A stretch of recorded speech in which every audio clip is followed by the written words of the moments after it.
নমস্কার। আজকে ক্লাস শুরু করার আগে আমি দু একটা কথা বলবো। প্রথম যখন আমি ইউটিউবের মাধ্যমে ক্লাস করানোর সিদ্ধান্ত নিই, তখন মনে মনে একটা ভয় বা নার্ভাসনেস ছিল। মানে এখনও যে পুরোপুরি ক্লিয়ার হয়েছে তা নয়, এখনও একটু আছে, কিন্তু প্রথম দিকে আর একটু বেশি ছিল যে আমি ক্যামেরার সামনে দাঁড়িয়ে ঠিকঠাক ক্লাস করতে পারবো কি না, মনে অনেক রকম একটা শঙ্কা ছিল। কিন্তু সেই জন্য আমি দু চারটে টপিক থেকে, কিছু আরবিটারি যে কোনো টপিক থেকে আমি দু চারটে ক্লাস করেছি। সেখানে তোমরা যেভাবে সাপোর্ট এবং রেসপন্স দিয়েছো, তাতে আমি মানসিকভাবে অনেকটা জোর পেয়েছি। কারণ এতদিন আমি হয়তো পড়িয়েছি বা ক্লাস করেছি সেটা স্টুডেন্টদের সামনে, এখানে একদম পুরোপুরি একটা নতুন এক্সপিরিয়েন্স। সেই জন্য আমি ভয়েই ছিলাম যে এটা কন্টিনিউ করতে পারবো কি না, কিন্তু এখন আমি নিশ্চিত বা দৃঢ়প্রতিজ্ঞ যে না, আমি এটা কন্টিনিউ করব। সেজন্য আমি ঠিক করেছি যে ক্লাস 11-এর প্রথম থেকেই তোমাদের সিলেবাস ধরে ধরে প্রত্যেকটা টপিক, তাদের থিওরিটিক্যাল আলোচনা, নিউমেরিক্যালস এবং বিগত বছরের প্রশ্ন কেমন ধরনের হয়, সেটা 11 স্ট্যান্ডার্ডে বলো বা নেট বা যেই মেন্সের স্ট্যান্ডার্ডে বলো, সেটা আমি চেষ্টা করব তোমাদেরকে করিয়ে দেওয়ার। সেজন্য আমি এর আগে তোমাদেরকে কখনো আমার চ্যানেল সাবস্ক্রাইব করার কথাও আমি একবারও বলিনি, কিন্তু আজকে বলছি যে যদি তোমাদেরকে ভালো লাগে, কারণ এরকম সাবস্ক্রাইব করে কোনো লাভ নেই যে যদি ভালোই না লাগে, ভালো না লাগলে এখানে কোনো মানে অর্থই হয় না। যদি ভালো লাগে তোমরা আমার সঙ্গে থাকো এবং চ্যানেলটাকে সাবস্ক্রাইব করে দিও, আর বন্ধু বান্ধবদের সাথে শেয়ার করে দিও, যাতে যতটা সম্ভব বেশিরভাগ স্টুডেন্টের কাছে এটা পৌঁছায় এবং আমি আমার দিক থেকে বেস্ট দেওয়ার চেষ্টা করব। ঠিক আছে, তো শুরু করতে চলেছি 11-এর প্রথম চ্যাপ্টার, ইউনিট অ্যান্ড মেজারমেন্ট। ঠিক আছে, দেখতে পাচ্ছ ইউনিট অ্যান্ড মেজারমেন্ট। ইউনিট বা মেজারমেন্ট পড়ার আগে আমাদেরকে এই মহাবিশ্ব বা ফিজিক্যাল ওয়ার্ল্ড সম্বন্ধে আমাদেরকে জানতে হবে।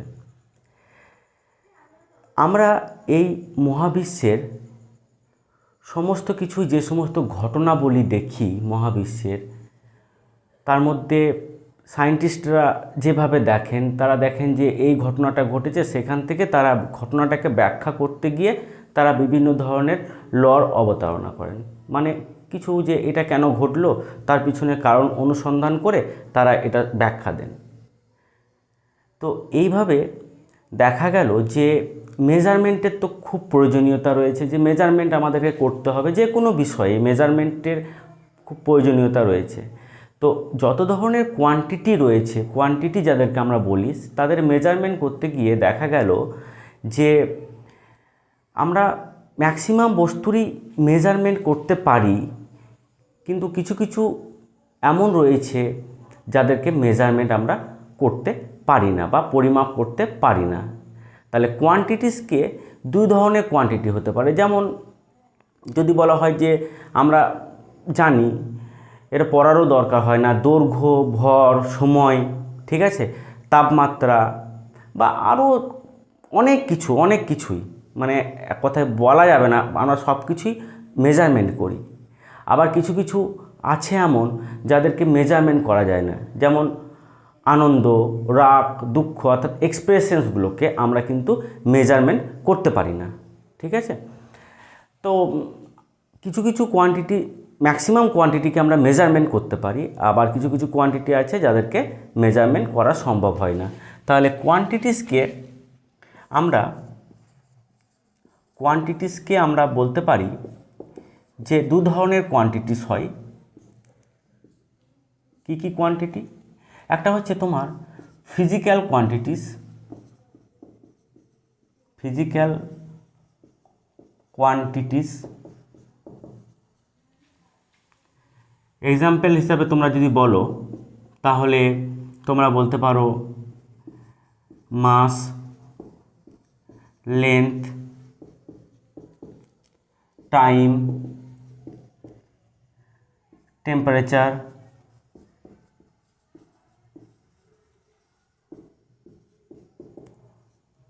এটসেট্রা। আর কিছু কিছু রয়েছে, সেগুলো হচ্ছে নন ফিজিক্যাল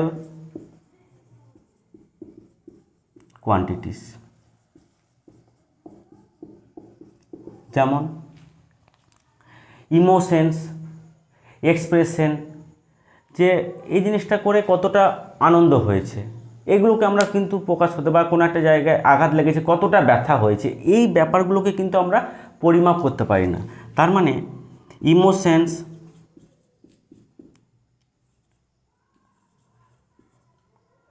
এক্সপ্রেশন, এগুলোকে কিন্তু আমরা পরিমাপ করতে পারি না। তাহলে যেগুলোকে পরিমাপ করা যায় তাদেরকে বলা হয় ফিজিক্যাল কোয়ান্টিটিস, বা শর্টে যাদেরকে বলা হয় পিকিউ। ঠিক আছে, এখন এই ফিজিক্যাল কোয়ান্টিটিসগুলোকে পরিমাপ করার প্রয়োজনীয়তা এলো। তো পরিমাপ করতে গিয়ে আমরা দেখলাম যে যখন আমরা মেজারমেন্ট করতে চাইলাম এই সমস্ত কোয়ান্টিটিকে, তো মেজারমেন্ট কথাটার অর্থটা কি? মেজারমেন্ট কথাটার অর্থ হচ্ছে, মেজারমেন্ট কথাটার অর্থ হলো comparison with a reference standard, যেটাকে আমরা ইউনিট বলে থাকি। যেমন ধরো তোমাদেরকে যদি বলি যে সাপোজ এই বোর্ডটাই, এর দৈর্ঘ্য কত, তো আমি যদি বলি যে এই পেনের আকারে, যে এই পেনটার 10 গুণ, ঠিক আছে, তাহলে আমরা ওই ফিজিক্যাল কোয়ান্টিটিটা সম্বন্ধে কি বলতে পারবো, যে এই বোর্ডটার লেন্থ এল হচ্ছে 10 ইন্টু পেন। বা আমরা যদি বলি যে এই গাছটা কত লম্বা, তো একটা গাছ আছে কত লম্বা, তো আমরা বললাম যে আমাদের হাতের 20 হাত লম্বা, তাহলে ওর লেন্থটা, গাছটার লেন্থ কত হবে, 20 ইন্টু ধরো হ্যান্ড। তাহলে এই 10 বা 20 এইগুলো কি, আর এই পেন বা হ্যান্ড এগুলোকে কি বলছি আমরা? ম্যাগনিটিউড অফ মেজারমেন্টে বলা হচ্ছে যে ম্যাগনিটিউড অফ পিকিউ, অর্থাৎ ফিজিক্যাল কোয়ান্টিটির ম্যাগনিটিউড করা হয় এন ইন্টু ইউ। এইভাবে এনটা কি, এন হচ্ছে তোমার নিউমেরিক্যাল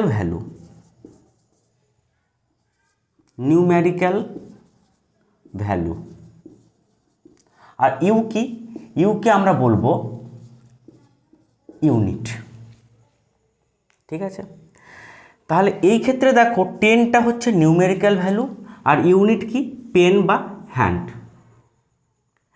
কিন্তু আমরা ইউনিটকে আরবিটারি যে কোনো ইউনিট আমরা ধরতেই পারি। আমরা নর্মালি এরকমভাবে বলে থাকি যে দোকানে গিয়ে যদি আমরা বলি যে একটা দড়ি দাও তো 10 হাত লম্বা, হাতের মাপে দিয়ে দেবে। তাহলে আমরা এইগুলোকে সুবিধাজনকভাবে এই ইউনিটগুলোকে ব্যবহার করি, কিন্তু এই ইউনিটগুলো কি ইন্টারন্যাশনালি অ্যাকসেপ্টেড? না, ইন্টারন্যাশনালি অ্যাকসেপ্টেড নয়। কারণ ইউনিট হওয়ার জন্য যে ক্রাইটেরিয়াগুলো ফলো করতে হয়, সেই ক্রাইটেরিয়াগুলো হচ্ছে, ইউনিট হওয়ার জন্য প্রথম ক্রাইটেরিয়া যেটা ফিল আপ করতে হয় সেটা হচ্ছে ইন্টারন্যাশনালি অ্যাকসেপ্টেড। অর্থাৎ তুমি ইন্ডিয়াতে তার ইউনিট যা বলবে সেটা আমেরিকাতেও তাই হবে, তুমি যদি ব্রিটেন চলে যাও, তুমি যেখানে যে কোনো দেশেই সেটা ইন্টারন্যাশনালি অ্যাকসেপ্টেড। তাহলে 1 নাম্বার ইউনিট হওয়ার ক্রাইটেরিয়া হচ্ছে ইন্টারন্যাশনালি অ্যাকসেপ্টেড হতে হবে। নাম্বার 2, ইজিলি অ্যাভেলেবেল হতে হবে। Easily available.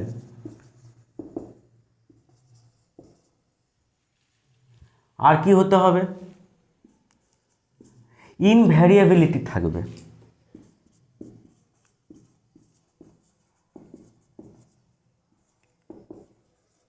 ইন্টারন্যাশনালি অ্যাকসেপ্টেড মানে তো বুঝতে পারলে যে সব জায়গায় সব দেশে সেটা সমানভাবে প্রযোজ্য হতে হবে সেই ইউনিটটাকে। ইজিলি অ্যাভেলেবেল মানে যেটা সহজে পাওয়া যাবে, সহজে যে কোনো সবাই ইউনিটটাকে ব্যবহার করতে পারবে, সহজে পাওয়া যাবে। আর ইনভ্যারিয়েবিলিটি মানে হচ্ছে যেটা সময়ের সঙ্গে সঙ্গে অপরিবর্তিত থাকবে, অর্থাৎ চেঞ্জ হবে না।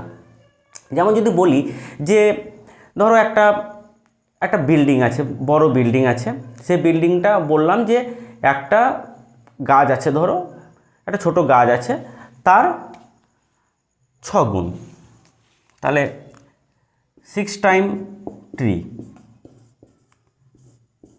ধরো আমি 2021 সালে সেটা বললাম, তো 2022 বা 2023 হতে হতে কী হবে, ট্রিটার লেন্থেরও পরিবর্তন হবে।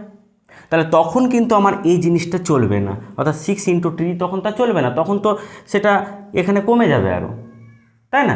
এই ভ্যালুটা তখন কমতে শুরু করবে, হয়তো 4 টাইমস হচ্ছে, তাহলে তখন কিন্তু এটা এই ইউনিটটা কিন্তু তখন আর চলবে না। বুঝতে পেরেছো? তাহলে সেটাকে ইনভ্যারিয়েবল হতে হবে, অর্থাৎ সময়ের সাথে সেটা যেন চেঞ্জ না করে কোনোভাবে। ঠিক আছে? আচ্ছা, তাহলে আমরা দেখলাম যে ফিজিক্যাল কোয়ান্টিটিকে আমরা ডিফাইন করতে পারি। ফিজিক্যাল কোয়ান্টিটি মানে হচ্ছে এন ইন্টু ইউ, এবং এটা হচ্ছে সবসময় মনে রাখবে এটা হচ্ছে কনস্ট্যান্ট। ব্যাপারটা কীরকম? ধরো তোমাকে বললাম আমি যে এই বোর্ডটার লেন্থ বলো, তো তুমি বললে হয়তো যে সাপোজ 1 মিটার, 1 মিটার তুমি বললে। কেউ এটাকে বলল যে না স্যার 100 সেন্টিমিটার, আবার কেউ বলল যে না স্যার 1000 মিলিমিটার। আমি আগেই বলেছি এনটা হচ্ছে 1 আর এম মিটারটা হচ্ছে ইউনিট, এক্ষেত্রেও তাই, এক্ষেত্রেও তাই। তাহলে কে ঠিক বলেছে কে ভুল বলেছে? প্রত্যেকেই ঠিক বলেছে, প্রত্যেকেই ঠিক বলেছে। অর্থাৎ যে 100 মিটার বলেছে সেও ঠিক বলেছে, প্রত্যেকেই ঠিক বলেছে। তাহলে কি ঘটলো ঘটনাটা? ঘটনাটা হচ্ছে, এটা মনে রাখবে, যখন ইউ এর ভ্যালুটা কমবে, অর্থাৎ মিটার থেকে ধরো সেন্টিমিটার হচ্ছে, তখন কিন্তু এন এর ভ্যালু বাড়বে।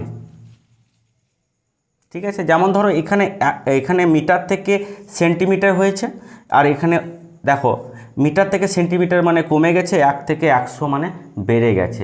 আবার ইউ যখন তোমার বাড়বে, ইউনিট যখন তোমার বাড়লো, ধরো তুমি মিলিমিটার থেকে তুমি মিটারে গেলে, ইউনিট বাড়লো, তো অটোমেটিক্যালি কী হয়েছে না, তার নিউমেরিক্যাল ভ্যালুটা কী হয়েছে, নিউমেরিক্যাল ভ্যালুটা ডিক্রিজ করেছে, কমে গেছে। ঠিক আছে? তার মানে আমি বলতে পারি N U equal to constant, বা আমরা বিভিন্ন জায়গায় এটাকে পরে ডাইমেনশন বের করবার সময় কাজে লাগাবো, n1 u1 equal to n2 u2। এর উপর আমরা বিভিন্ন রকমের ডাইমেনশন বের করব, যে ধরো নিউটন ডাইনের সম্পর্ক বলো, জুল আর্ক সম্পর্ক বলো, এইগুলো আমরা এখান থেকে খুব সহজে বের করতে পারবো। তো সেটা যাই হোক, এটা আমরা পরে আলোচনা করব। তো এরপর ইউনিটকে নিয়ে আমাদেরকে একটু ভাবতে হবে যে ইউনিটটা কী জিনিস। 1971 সালের আগে পর্যন্ত, 1971 সালের আগে পর্যন্ত সিস্টেম অফ মেজারমেন্টটা, 1971 সালের পূর্বে পর্যন্ত সিস্টেম অফ মেজারমেন্টটা তোমার 3 ধরনের সিস্টেম অফ মেজারমেন্ট ছিল। সিস্টেম অফ মেজারমেন্ট বিফোর 1971, 1971 সালের আগে সেই সিস্টেম অফ মেজারমেন্টগুলো 3 ধরনের মেজারমেন্টের সিস্টেম ছিল। একটা হচ্ছে তোমার CGS system, number 2 FPS system, আর নাম্বার 3 হচ্ছে এমকেএস সিস্টেম। সিজিএস সিস্টেমকে বলা হয় গসিয়ান সিস্টেম, গসিয়ান সিস্টেম। তাড়াতাড়ি করছি, কোনো জায়গায় স্পেলিং মিস্টেক হতে পারে, একটু কারেক্ট করে নিও, ঠিক আছে। Gaussian system. আর এফপিএসে হচ্ছে, এটাকে বলা হয় ব্রিটিশ সিস্টেম।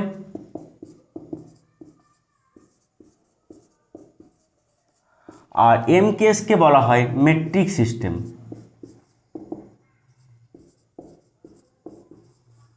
তো ওটা কীভাবে করা হয়েছিল না, সিজিএস সিস্টেম তোমরা জানো যে লেন্থকে সেন্টিমিটার, মাসকে গ্রাম এবং সময়কে সেকেন্ড।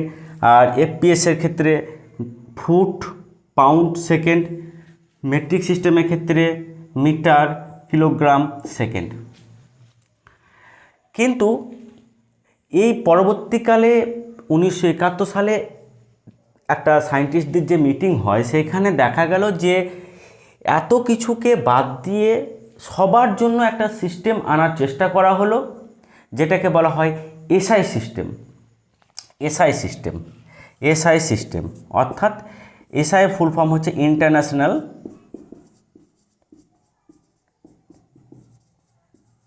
সিস্টেম। তো এসআই সিস্টেমটা কি না, এখন দেখো তোমরা দেখতেই পাবে যে সিজিএস সিস্টেম তাও কিছুটা চলে, কিছু কিছু জায়গায় আমরা সিজিএস সিস্টেমে ব্যবহার করি। এফপিএস প্রায় চলে না বললেই চলে, প্রায় কমাতে চলে গেছে। কেবলমাত্র ওই পাউন্ড কিছু কিছু জায়গায় ব্যবহার করা হয়। আর এমকেএসেরই একটা গ্রেটার ভার্সন আমরা বলতে পারি এসআই সিস্টেম বা ইন্টারন্যাশনাল সিস্টেম যেটা, ঠিক আছে। তাহলে এখন এটা সবার জন্য এটা সমানভাবে প্রযোজ্য, ঠিক আছে, এসআই সিস্টেমটা। এখন এই যে ফিজিক্যাল কোয়ান্টিটি যেগুলো পাওয়া গেল, সেই ফিজিক্যাল কোয়ান্টিটিগুলোকে আমরা এর যখন ইউনিট বের করতে গেলাম বা ইউনিট বের করতে চাইলাম, সব ধরনের ফিজিক্যাল কোয়ান্টিটির ইউনিট বা ডাইমেনশন এগুলো মনে রাখা সম্ভব নয়। ডাইমেনশন নিয়ে এখন কিছু বলবো না, ইউনিট মনে রাখা সম্ভব নয়। সেই জন্য এই ফিজিক্যাল কোয়ান্টিটিগুলোকে সায়েন্টিস্টরা 3টে ভাগে ভাগ করলেন। 3টে ভাগে ফিজিক্যাল কোয়ান্টিটিগুলোকে। কি কি 3টে ভাগ? 1 নম্বর হচ্ছে fundamental physical quantity, fundamental physical quantity. Number 2 হচ্ছে সাপ্লিমেন্টারি, সাপ্লিমেন্টারি ফিজিক্যাল কোয়ান্টিটি। আর নাম্বার 3 হচ্ছে তোমার derived physical quantity.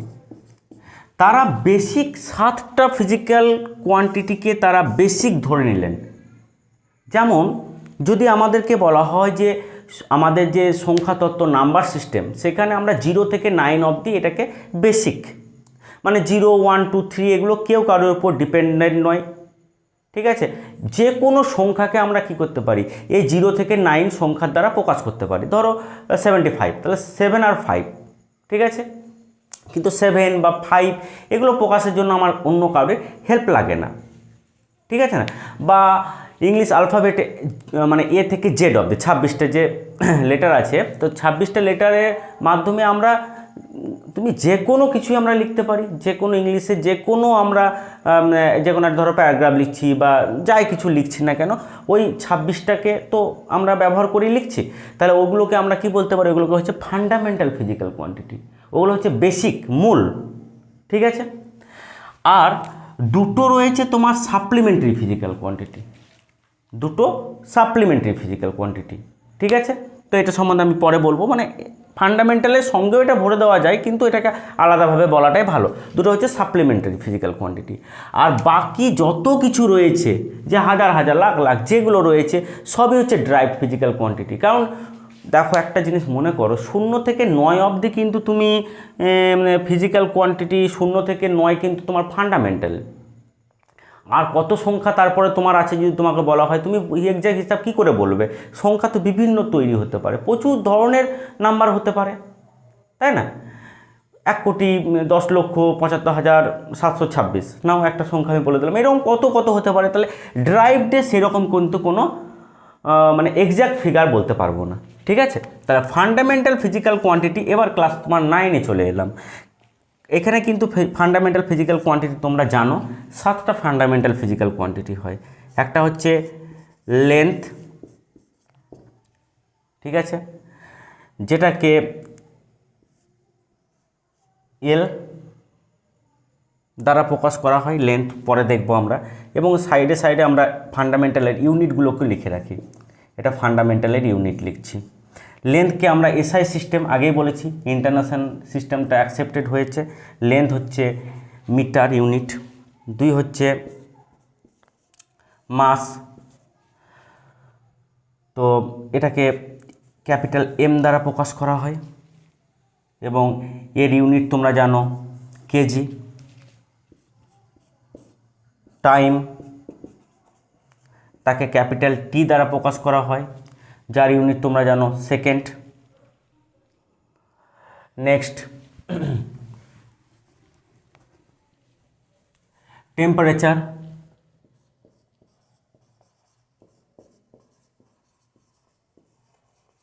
Temperature capital T দ্বারা প্রকাশ করা হয়, যার ইউনিট হচ্ছে কেলভিন, ঠিক আছে? 4 নাম্বার হলো। নাম্বার 5 হচ্ছে amount of substance, amount of substance, যেটাকে মোল দ্বারা প্রকাশ করা হয় এবং এই ইউনিটও কি হচ্ছে মোল। আর কি লুমিনাস ইন্টেন্সিটি, অর্থাৎ এটা আলো তীব্রতা বা প্রাবল্য। লুমিনাস ইন্টেন্সিটি,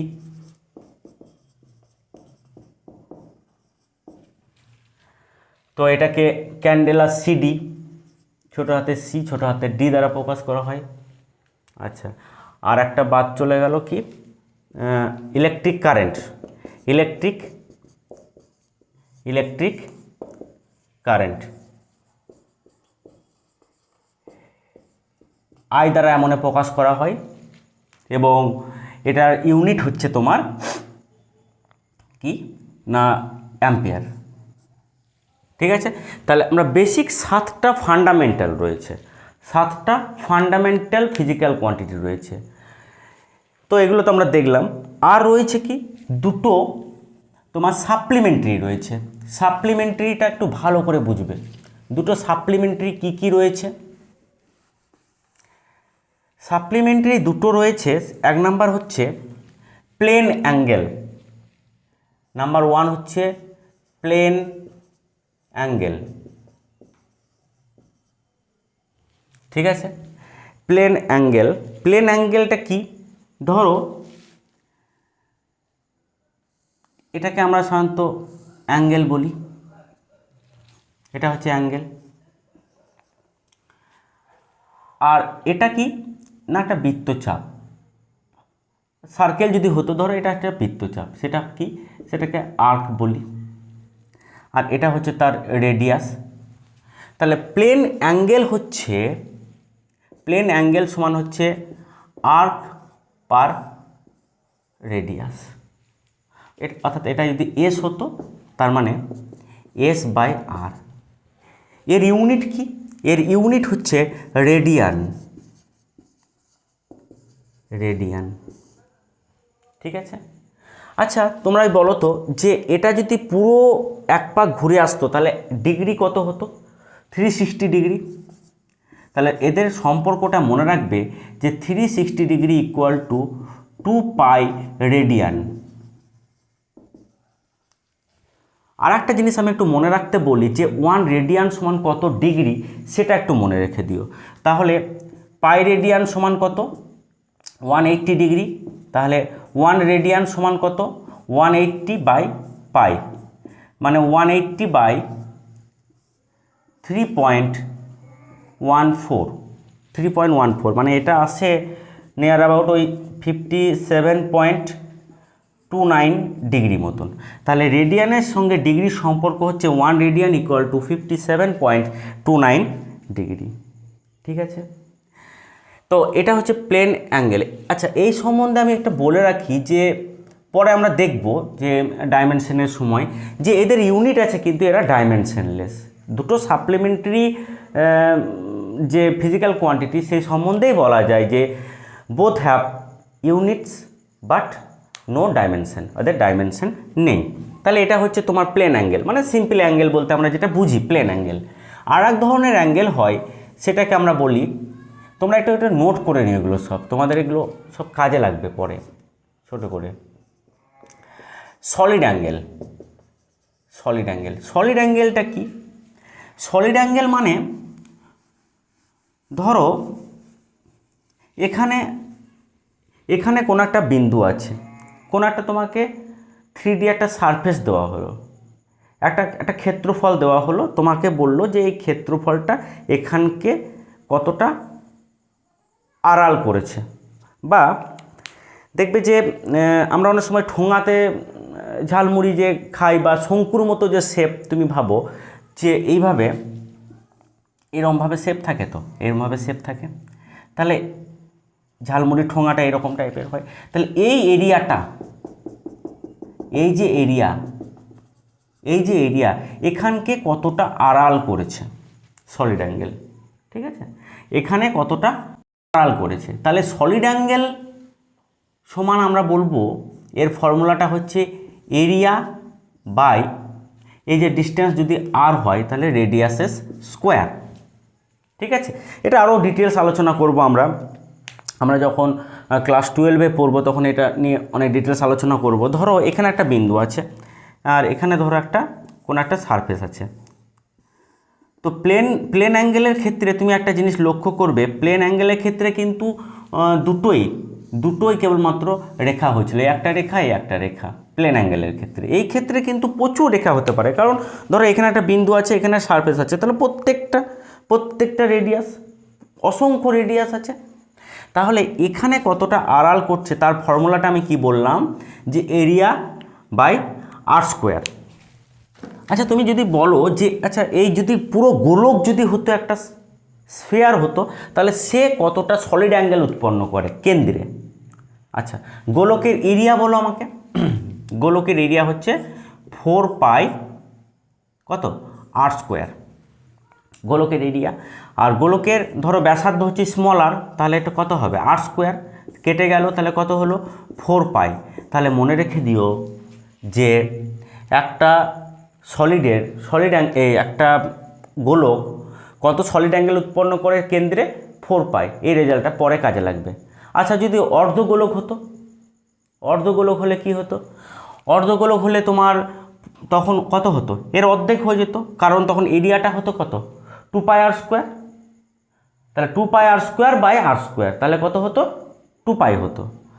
আচ্ছা, যদি এইরকমভাবে হতো, এরকমভাবে, তাহলে এ কত, এর এরিয়া π আর স্কোয়ার, তাহলে π আর স্কোয়ার বাই আর স্কোয়ার, তাহলে সলিড অ্যাঙ্গেল কত হতো π হতো। ঠিক আছে, আচ্ছা এই সলিড অ্যাঙ্গেলের ইউনিট সম্বন্ধে বললাম না, একে স্টেরেডিয়ান, এসআর, এর ইউনিট হচ্ছে স্টেরেডিয়ান, এবং এর সম্বন্ধে সেম একই জিনিস প্রযোজ্য, যে এর ইউনিট আছে বাট ডাইমেনশন নেই। ঠিক আছে, বেশ, তো আমি এতক্ষণ পর্যন্ত ইউনিট সম্বন্ধে কথা বললাম, ডাইমেনশন বারবার বলছি।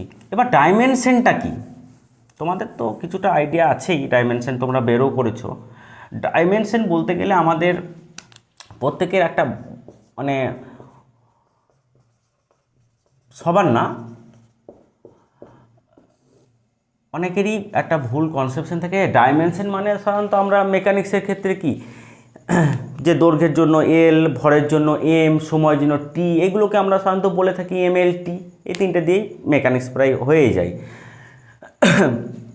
তো ডাইমেনশন মানে তাহলে MLT এগুলোকে কি বলি, কারণ তোমরা অলরেডি পড়েছো, আমি জাস্ট দু একটা বলি, যেমন বেগের LT⁻⁻1, বা তোমার বল ফোর্স কত mL/(T⁻²), তার মানে তোমাদের মনে হবে তাহলে স্যার mLT এগুলোকে কি বলে ডাইমেনশন? না, ডাইমেনশনস হচ্ছে ওইগুলো নয়, তারা mLT এর ওপর কেমন কেমন পাওয়ারে তারা নির্ভর করে। ব্যাপারটা বলি, আমি ক্লিয়ার করি। ডাইমেনশন আগে কাকে বলে সেটা লিখে নিই। দ্য পাওয়ার্স টু হুইচ কি the powers to which the fundamental quantities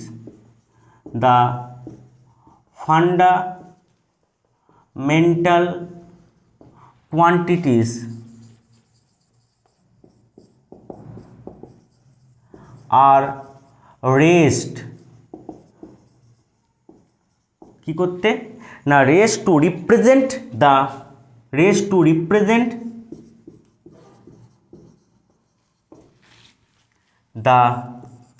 derived quantity. অর্থাৎ যদি আমি একটা এক্সাম্পল নিই, ধরো সাপোজ ফোর্সের ডাইমেনশন কত তোমরা সঙ্গে সঙ্গে বলে দেবে স্যার mL/(T⁻²). তাহলে আমি বলছি ফোর্সটা কেমনভাবে নির্ভর না, m এর পাওয়ার 1, l এর পাওয়ার 1 আর t এর পাওয়ার হচ্ছে -2, তাহলে 1 1 -2 এগুলো হচ্ছে ডাইমেনশনস, mLT নয়। ঠিক আছে, যেমন তোমাদেরকে যদি বলা হয় যে কার্যের বলো, তাহলে তোমরা বলবে, কারণ এগুলো তোমরা জানো বলে আমি বলে দিচ্ছি mL²T⁻²। তাহলে তুমি বলবে যে স্যার ডাইমেনশন হচ্ছে, আচ্ছা ডাইমেনশন করার সময় এটা কিন্তু থার্ড বন্ধনী দিতে হয়। ঠিক আছে, হয়তো শীত বেশি লাগে, শীতের দিনও আসছে, সেজন্য এদেরকে জ্যাকেট পরিয়ে রাখতে হয়। তাহলে mL²T⁻², এটা কার্য। তাহলে কার্যের হচ্ছে কি m এর পাওয়ার 1 পাওয়ার রেস করা হচ্ছে, কতটা তো উঠছে l², তার মানে l এর পাওয়ার হচ্ছে 2 রেস করা হয়েছে, t এর পাওয়ার কত -2। আচ্ছা যদি তোমাদের বলতো বেগ, তাহলে বেগ সমান তোমরা কি জানো l/(T⁻−1) বেগ। তাহলে এখানে m এর পাওয়ার কত m⁴, তাহলে m এর উপর সেটা ডিপেন্ডেন্ট নয়, মানে m⁴, মানে m এর কোনো পাওয়ার নেই এখানে। l এর পাওয়ার হচ্ছে 1, t এর পাওয়ার হচ্ছে -1। ঠিক আছে, তাহলে এইভাবে আমরা ডাইমেনশনস মানে হচ্ছে এর পাওয়ারকে কতটা রেস্ট করা হচ্ছে। কালির প্রচুর ডিস্টার্ব হচ্ছে, আশা করছি কেমন আসছে আমি বুঝতে পারছি না, যা আবার দেখে নিই। ঠিক আছে, একটু বুঝে নিও। বেশ, এরপর আমরা যে ফান্ডামেন্টাল কোয়ান্টিটিগুলোর কথা বললাম, সঙ্গে সঙ্গে একবার লিখেও নিই। তো ফান্ডামেন্টাল যে কোয়ান্টিটিগুলোর কথা বললাম, ফিজিক্যাল কোয়ান্টিটি বললাম, বাকি এদের ডাইমেনশনগুলো একটু দেখি। ডাইমেনশন খুব তাড়াতাড়ি করব। দেখো লেন্থ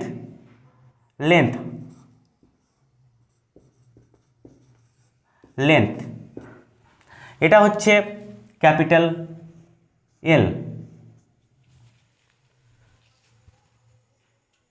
লেন্থ হচ্ছে capital L।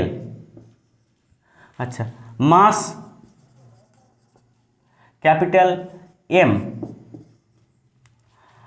Time capital T, temperature কে লেখা থাকে অনেক জায়গায় কি লেখা থাকে, থিটাও লেখা থাকে, কে বা থিটা। আচ্ছা, amount of substance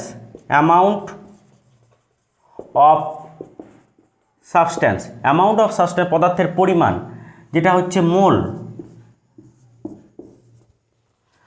Luminous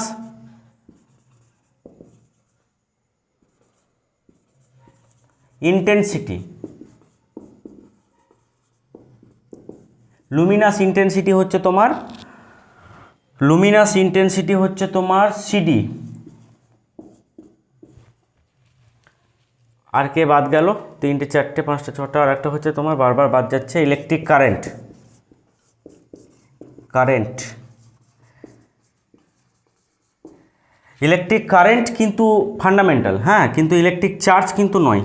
electric current হচ্ছে, এটাকে কখনো কখনো আই লেখা থাকে কোনো কোনো বইয়ে সেটা এও লেখা থাকে। আর তাছাড়া আর দুটো তো আছে, তুমি দেখতে পেলে যে ওদের আবার কোনো ডাইমেনশন নেই। একটা হচ্ছে কে একটা হচ্ছে তোমার সলিড অ্যাঙ্গেল, আর একটা হচ্ছে প্লেন অ্যাঙ্গেল, ঠিক আছে, যাদের ইউনিট হচ্ছে রেডিয়ান প্লেন অ্যাঙ্গেলের, আর তোমার সলিড অ্যাঙ্গেলের হচ্ছে স্টেরেডিয়ান।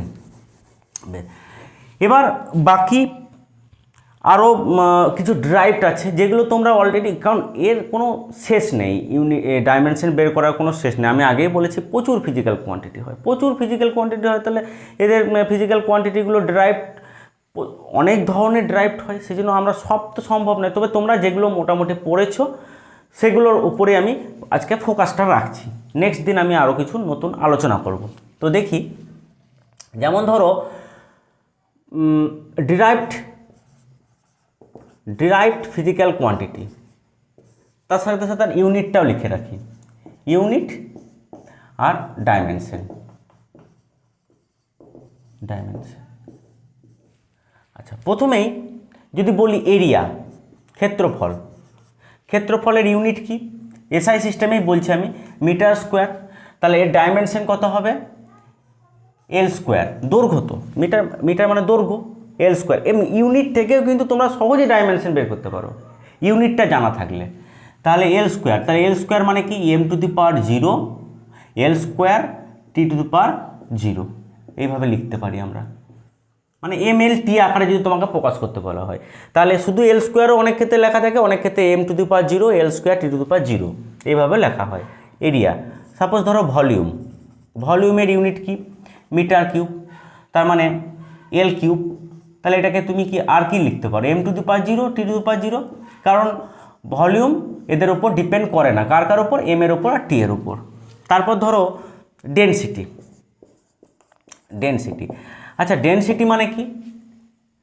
ডেনসিটি ইউনিট হচ্ছে কেজি পার মিটার কিউব। তাহলে কেজি মানে হচ্ছে ভর, তার জন্য এম পেলাম, আর মিটার হচ্ছে দৈর্ঘ্য, তাহলে এল কিউব। তাহলে এটাকে আমরা কি লিখতে পারি? এল টু দি পাওয়ার -3, আর টি তো নেই, তাহলে টি টু দি পাওয়ার 0। তাহলে এটাই হচ্ছে ডেনসিটি। তোমাকে যদি বলা হয় ভেলোসিটি, তাহলে ভেলোসিটি ধরো মিটার পার সেকেন্ড, তাহলে এল বাই টি, বা এটাকে আমরা কি বলতে পারি? M to the power 0 L to the power 1 T to the power -1, T to the power -1। এগুলো নিশ্চয় তোমরা সূচকে শিখে গেছো যে এটা উপরে তুললে কি হয়, সূচকে জানো তো এটা নিয়মটা। ভেলোসিটির পর ধরো তোমাকে যদি বলা হয় অ্যাক্সেলারেশন, ত্বরণ,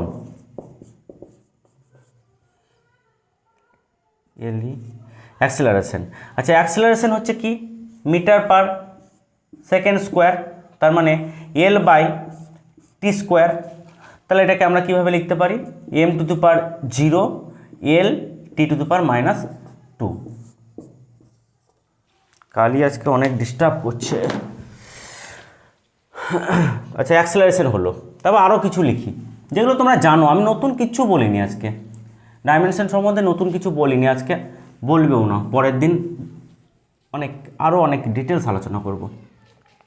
আচ্ছা, অ্যাক্সেলারেশনের পরে কি হতে পারে? ধরো ফোর্স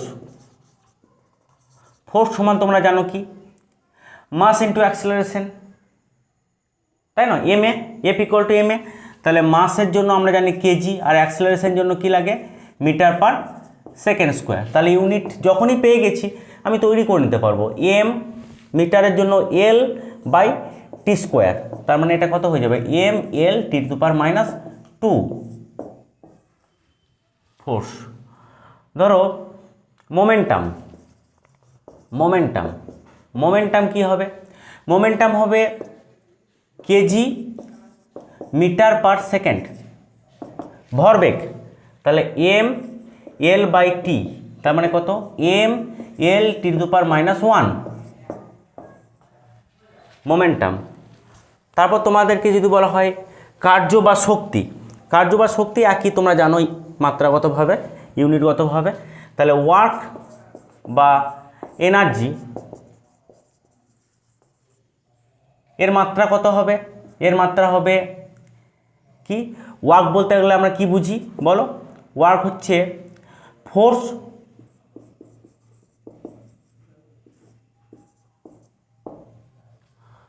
ফোর্স ইন্টু ডিসপ্লেসমেন্ট, এম। ডিসপ্লেসমেন্ট মানে সরণ, মানে এম। তাহলে কত এলো এটা? এম মিটার, মিটার কত হয়ে গেল? এল স্কোয়ার। আর সেকেন্ড ওপরে উঠলো, মানে সেকেন্ড মানে টাইম, টি⁻²। জাস্ট একবার বাড়িতে একবার দেখবে, একবার, তাহলে হয়ে যাবে। তারপরে রয়েছে পাওয়ার। পাওয়ার, পাওয়ার মানে ক্ষমতা। ক্ষমতা মানে হচ্ছে কার্য বাই সময়। তাহলে কার্য তো অলরেডি আমরা দেখেই ফেলেছি, একবার মাত্রায় চলে গেলাম। হ্যাঁ, কার্যর মাত্রা হচ্ছে কত? এম এল স্কোয়ার টি⁻² বাই সময় মানে হচ্ছে টি। তাহলে এটা কত এলো? এম এল স্কোয়ার টি⁻³ তোমাকে বলা হয় প্রেসার, চাপ। প্রেসার, প্রেসার হচ্ছে ফোর্স পার এরিয়া। তাহলে ফোর্স হচ্ছে কত? এম এল টি⁻², ফোর্স পার এরিয়া। এরিয়া মানে হচ্ছে, এরিয়াও আমরা বের করেছি দেখো আগে, এল স্কোয়ার। তাহলে এটা কত হলো? এম এল⁻² আছে, নিচে 2 আছে, তাহলে ⁻1 হলো, টি⁻² হলো, এইভাবে। তাহলে এইভাবে আমরা যেগুলো জাস্ট মানে আমরা বের করলাম, কিছু বের করলাম মেকানিক্সে যেগুলো কাজে লাগে। তারপরে ক্লাস 11এই হয়তো 200, 400, 500 ইউনিট পাবে তোমরা, ঠিক আছে? তো সেগুলো নিয়ে চিন্তা করার কিছু নেই, কারণ এই বিষয়গুলোকে যখন তোমরা জানবে, যে সাবজেক্টটাকে যখন তোমরা আরও ডিটেলসে পড়বে, আরও অনেক কিছু জানবে, তখন প্রত্যেকটা জিনিসই মাত্রা বের করতে হবে, কিন্তু অলরেডি সাবজেক্টটা সম্বন্ধে তোমাদের জানা হয়ে যাবে। এটা হচ্ছে প্রথম চ্যাপ্টার, যেটা সবগুলো চ্যাপ্টারের জিস্ট বলতে পারো, যে এই ইউনিটগুলো, ঠিক আছে না? তো আমরা এগুলো পরেও আবার পড়বো, কিন্তু আগে একবার জাস্ট পড়ে নেওয়া হচ্ছে। সুতরাং আরও অনেক নতুন নতুন ধরনের বইয়ে পাবে, তো সেগুলোকে তোমরা চেষ্টা করবে করার। আর যদি না পারো তাহলে টেনশনের কিছু নেই, কারণ এগুলো কিন্তু পরবর্তীকালে তোমাদের সবই তোমরা জেনে যাবে, ঠিক আছে? এগুলো সম্বন্ধে নিয়ে টেনশনের কিছু নেই, ঠিক আছে? বেশ, আজ এই পর্যন্তই থাক। যদি ভালো লাগে তাহলে ওই যে আগেই বললাম, শেয়ার সাবস্ক্রাইব করে দিও, ঠিক আছে? ভালো করে পড়ো, পাশে থেকো। Thank you.